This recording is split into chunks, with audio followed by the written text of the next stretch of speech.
آج ہم بینک مکرمہ لمیٹڈ کی 2025 کی مالیاتی کارکردگی کا جائزہ لینے جا رہے ہیں، اور یہ کہانی کسی عام سالانہ رپورٹ جیسی نہیں بلکہ ایک سنسنی خیز ڈرامے کی طرح ہے۔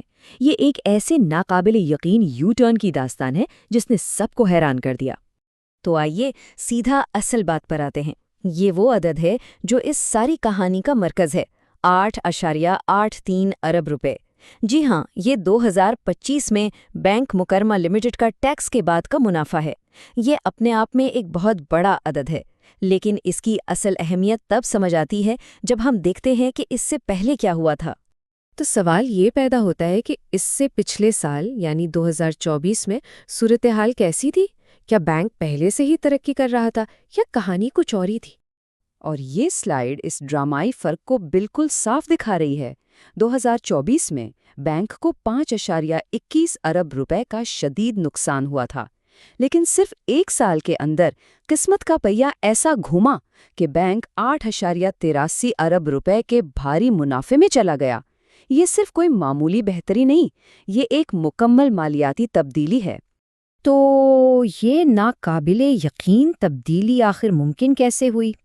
اب ہم اس منافع کی گہرائی میں جائیں گے اور یہ سمجھنے کی کوشش کریں گے کہ بینک نے نقصان سے نکل کر منافع کا یہ سفر آخر طے کیسے کیا۔ اس کہانی کی تمام اہم تفصیلات اس دستاویز میں ہیں، جسے consolidated profit and loss account کہتے ہیں۔ اب یہ اعداد و شمار کا ایک جال لگ سکتا ہے، لیکن فکر کی کوئی بات نہیں ہے۔ ہم اس میں سے وہ چند اہم اعداد و شمار نکال کر لائیں گے جو اس پوری کہانی کو بیان کرتے ہیں۔ تو اصل نقطہ یہ ہے، اس ٹیبل پر نظر ڈالیں۔ 2024 میں بینک کی کل آمدنی منفی میں تھی، یعنی تقریباً 447 ملین روپے کا نقصان، لیکن 2025 میں یہ ڈرامائی طور پر بڑھ کر 7.1 ارب روپے تک پہنچ گئی۔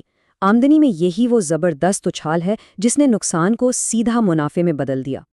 اور یہ بار چارٹ اس تبدیلی کو بہت بہترین انداز میں دکھاتا ہے۔ ایک طرف 2024 کا بار ہے جو 5.2 ارب روپے کے گہرے نقصان کی نمائندگی کر رہا ہے، اور دوسری طرف 2025 کا آسمان کو چھوتا ہوا بار جو 8.8 ارب روپے کا منافع دکھا رہا ہے۔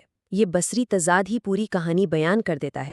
اچھا، اس سے پہلے کہ ہم آگے بڑھیں، ایک اہم اصطلاح کو سمجھنا ضروری ہے، ارننگز پر شیئر یا ای پی ایس۔ آسان الفاظ میں یہ بتاتا ہے کہ کمپنی اپنے ہر ایک شیئر پر کتنا منافع کما رہی ہے۔ سرمایہ کاروں کے لیے یہ ایک بہت ہی اہم پیمانہ ہوتا ہے۔ اب جب ای پی ایس کا تصور واضح ہے تو ذرا اس سلائیڈ پر غور کریں۔ 2024 میں بینک اپنے ہر شیئر پر 1 روپیہ گوا رہا تھا، لیکن 2025 میں صورتحال مکمل طور پر بدل گئی اور بینک نے ہر شیئر پر 8.83 روپے کمائے۔ یہ ان بڑے اعداد و شمار کو انفرادی شیئر ہولڈر کی سطح پر سمجھنے کا ایک بہترین طریقہ ہے۔ منافع کمانا ایک بات ہے، لیکن کیا اس منافع نے بینک کی مجموعی مالی صحت کو بھی مضبوط کیا؟ اس سوال کا جواب ہمیں بیلنس شیٹ کے اندر ملے گا۔ آئیے دیکھتے ہیں کہ بینک کی بنیاد کتنی مضبوط ہوئی ہے۔ یہ ہے اسٹیٹمنٹ آف فائنانشل پوزیشن، جسے عام طور پر بیلنس شیٹ کہا جاتا ہے۔ یہ ایک مخصوص وقت پر بینک کے تمام اثاثوں یعنی ایسٹس اور واجبات یعنی لائبلٹیز کی ایک تصویر پیش کرتی ہے۔ اب یہاں ایک بہت ہی دلچسپ اور غیر متوقع حقیقت سامنے آتی ہے۔ منافع میں زبردست اضافے کے باوجود بینک کے کل اثاثے 2024 میں 298 ارب روپے سے کم ہو کر 2025 میں 213 ارب روپے رہ گئے۔ یہ ایک بہت ہی دلچسپ نقطہ ہے۔ بینک جسامت میں چھوٹا ہوتے ہوئے زیادہ منافع بخش بنا۔ اس سے یہ ظاہر ہوتا ہے کہ بینک کی حکمت عملی مشترکہ پیمانے پر پھیلنے کے بجائے کارکردگی اور منافع بخشی پر مرکوز تھی، جو کہ ایک بہت ہی دانشمندانہ قدم ہو سکتا ہے۔ کہانی کے آخری حصے میں ہم اس سوال پر توجہ مرکوز کریں گے جو ہر سرمایہ کار کے ذہن میں ہوتا ہے۔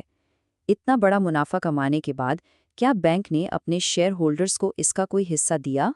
تو منطقی طور پر 8.8 ارب روپے سے زیادہ کے منافع کے بعد شیئر ہولڈرز کے لیے ایک بڑی ادائیگی یعنی ڈیویڈنڈ تو بنتی ہے نا؟